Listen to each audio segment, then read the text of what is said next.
Hey guys, I just beat Quartet. I had an absolute blast with this game, and I thought I would quickly release a character power ranking analysis. It's something I love to do. I just recently did it with Daybreak 2 as well, and it seemed like you guys kind of liked that. So why don't I do that here? I considered doing this in the form of a tier list, but with only 8 characters and you're using them all, and they're relatively well balanced, I didn't think a tier list would quite work for this game, so instead I'm just going to rank them from 8th as who is, in my opinion, the weakest character, to 1st, who I would consider the strongest character. Without further ado, let's jump right in. I'm Nick BRPG. Here we discuss all things RPG, with JRPGs being my personal favorite. So strap in and join me on the ride.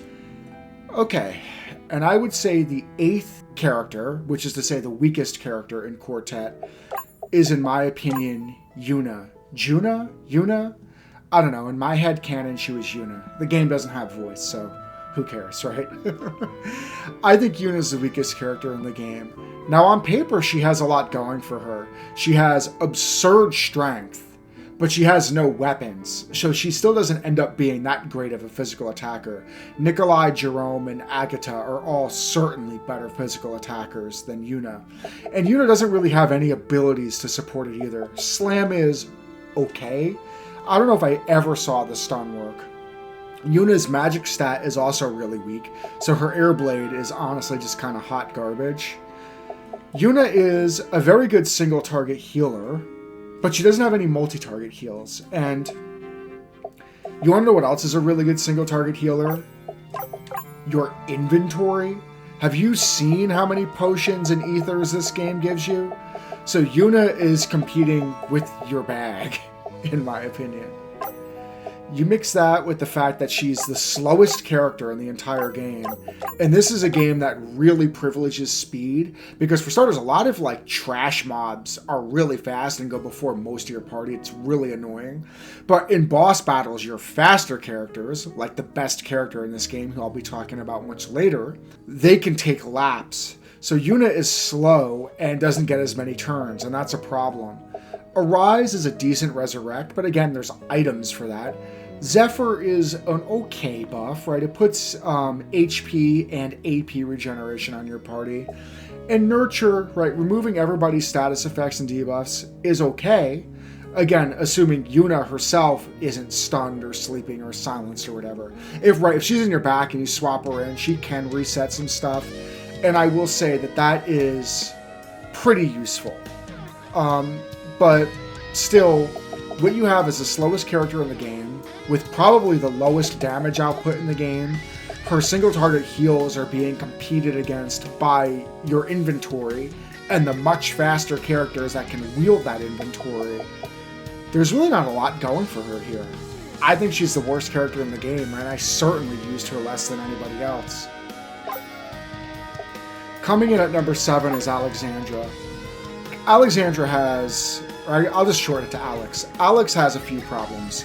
These Oracle decks are kind of bad because you don't know what element you're going to get. In my opinion, right, randomization is the enemy of optimization.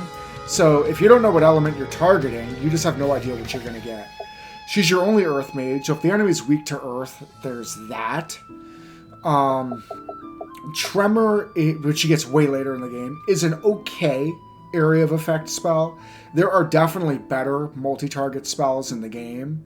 Iron Resolve is an okay defensive buff for your party.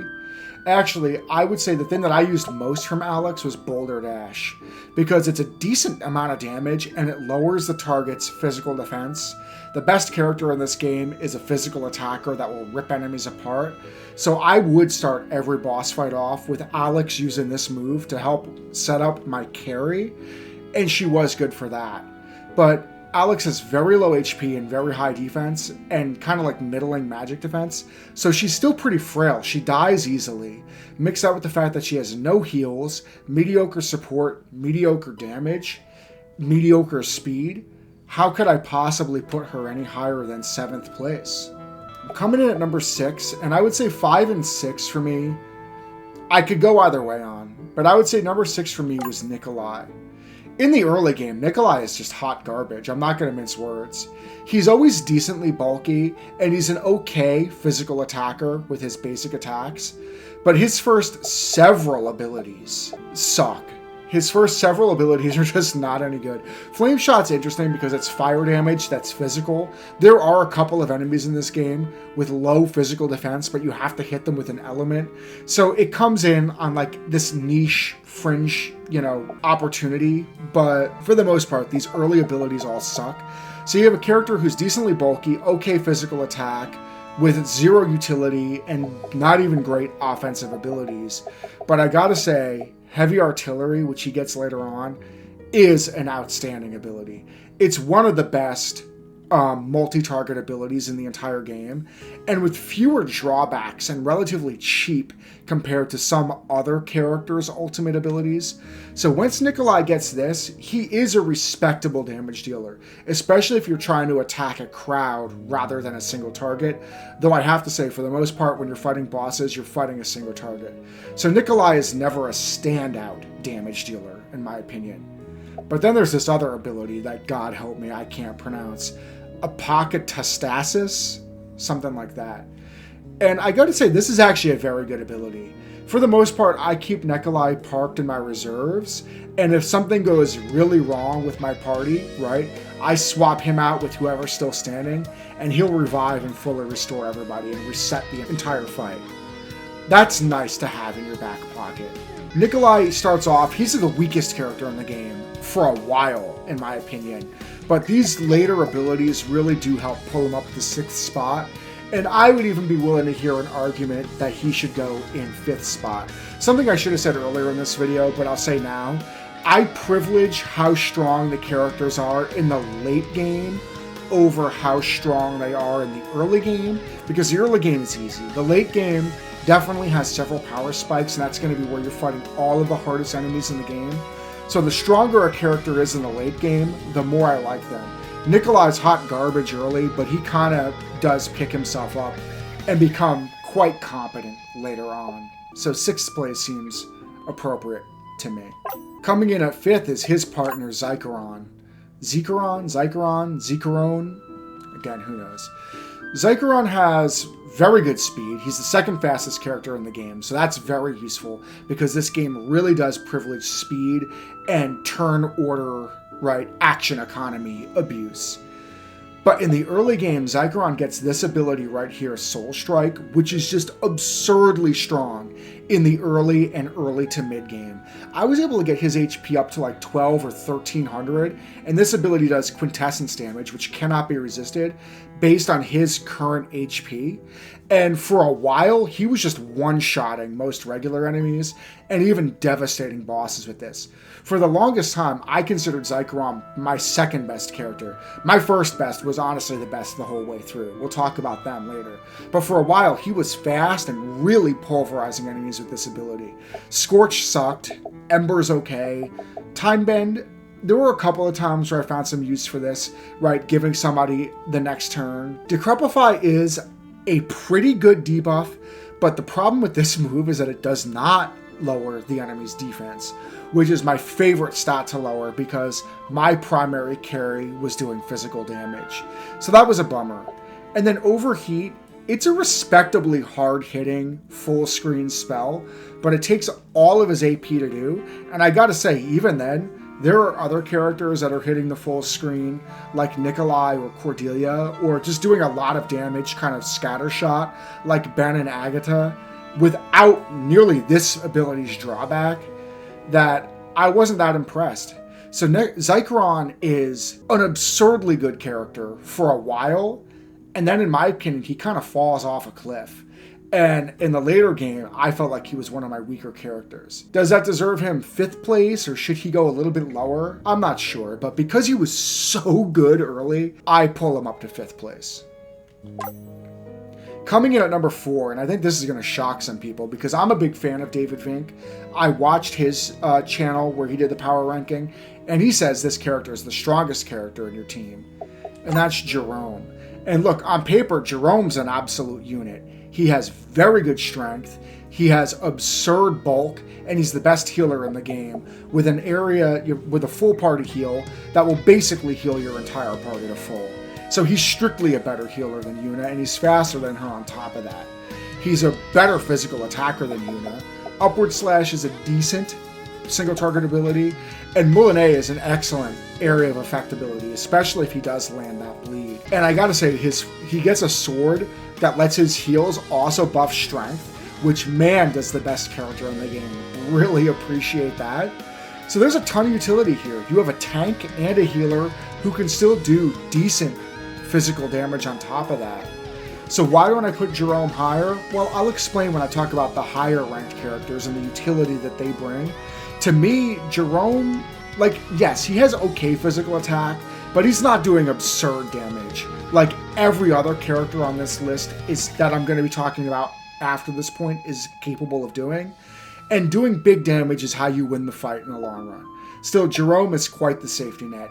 The Healing Spring is by far his best ability. It's like he's almost a one-trick pony because this is just a runaway for his best ability. This ability alone basically pulls him this high. The fact that he's a tank and has great stats on top of that is just icing on the cake. Coming in at third for me is Cordelia. And man, is Cordelia... Cordelia is a grower, not a shower. Because in the early game, I really wasn't that impressed with her. She's very squishy. She has the lowest HP in the game, and she has kind of low defenses on top of that. So you really do got to keep Cordelia alive. But guys, I got to tell you, if you could do that, she just has a stacked kit. Her Ice Spike is always a good single target attack spell, and her Blizzard is an even better area of effect spell that also, with some of her later items, packs some debuffs. You see speed and magic defense, which is awesome. On top of that, she can buff her magic power, which that comes in handy sometimes. Numb is an amazing debuff because I've already talked about lowering an enemy's defense, and for some enemies, their evasion is very helpful for the best character in this game. Lowering their accuracy can also be useful. This is an excellent buff, right? Buffing your entire party except Cordelia, unfortunately. Magic and strength. Outstanding buff. And then her final spell, Almighty. This is just a nuke. It is the best screen clearing spell in the game. If you have multiple key targets, this is the spell to hit them with. And I gotta say, for my money, that Silence Rider that she has to deal with on it wasn't as big of a deal as it sounds, because Cordelia is going to spend a turn or two buffing and debuffing, then she's going to rip this spell, and then you can sub her out for somebody else, assuming the fight isn't even over at that point. So Cordelia is an excellent black mage with an absurdly powerful final spell, on top of a lot of support and utility that I used her all the time in the end game. She just has so many good spells. There's always something for her to do to make a big impact in the boss fight. I got a lot of mileage out of Cordelia, and I really enjoyed using her in the late game. Even though in the early game, I think she was a good amount weaker, she really did come in clutch way later on. Coming in at second place for me is everybody's favorite fat guy and chef, Ben. I can't believe how good of a character Ben is. And it's like his early spells that are his bangers. Thunderbolt lowers the enemy's defense, at least sometimes, on top of a very hard single target spell. We already talked about how good lowering enemies' defense is. It's cheap, it packs a wallop, and there's a lot of enemies in this game that are weak to air magic. So Ben got an excellent single target spell. Then he's got this buff, Energize. And at this point, you already know I think the best character in the game is Agatha. And man, is Energize and Agatha a match made in heaven. She's already absurdly strong and fast. Make her even stronger and faster for 5 turns and just watch her go. This is an outstanding buff. On top of all of that, he has a 25% AP full party heal. And I gotta say, this heal packs a surprising punch. Not quite as strong as Jerome's, but more often than not, strong enough. So this black mage also is a white mage, and in my opinion, a better healer than Yuna. Comfort Food is an excellent area of effect heal. And then he's got Zap Zap, which is one of the better single target spells in the game. Even if he gets 3 or 4, right, blasts, This is going to do a lot of damage if there's just one enemy, usually a boss, still on the field. So if Ben's not busy buffing or healing or debuffing with these 3 outstanding spells, he can still come in and just pound a boss with lightning. Ben is an outstanding character. Great offensive magic, great healing magic, great support. What more could you ask for out of a mage? He's a little squishy, but you can work around that. Okay, so by elimination, you know that my favorite for the top of this list is the only character in this game that is all about magic and tearing the world asunder and separating them by elements, and all of these magically gifted characters coming together with their native elements to save the world, is the one of these 8 characters that has no access to magic.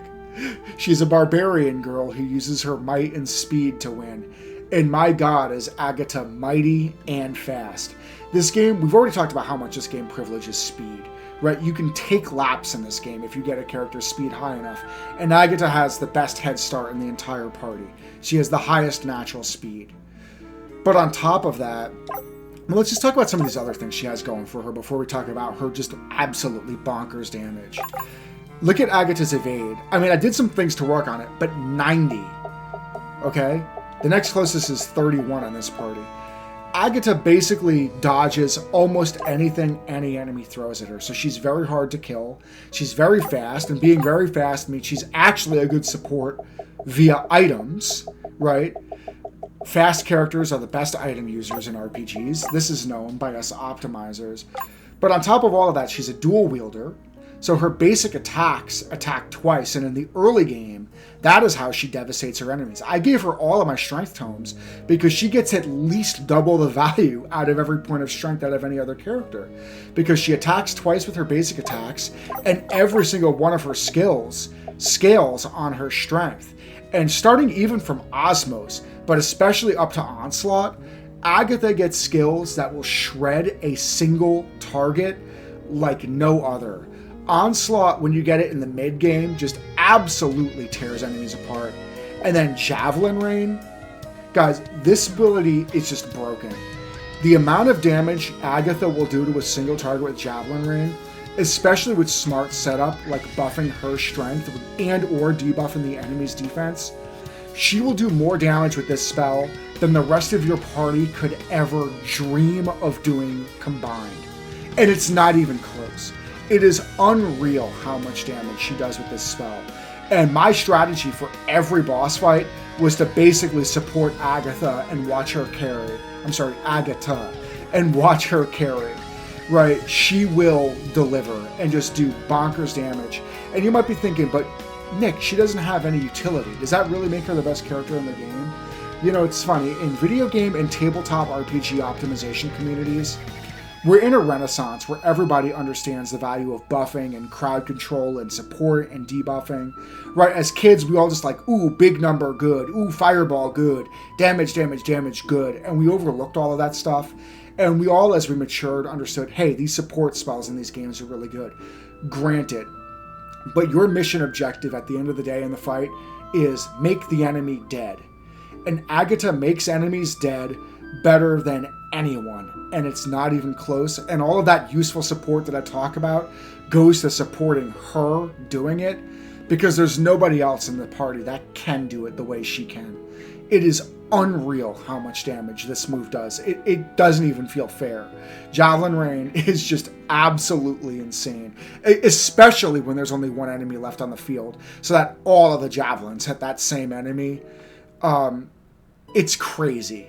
And if you get her luck high enough, which I did, she crits a lot, right? You compare her luck, Ben's got a lot of luck, but you compare her luck to a lot of these other characters, she crits a lot, she's very strong, she's absurdly fast. She will just tear your enemies apart with appropriate optimization, and I don't think there's any way any other character could be optimized to do the same thing.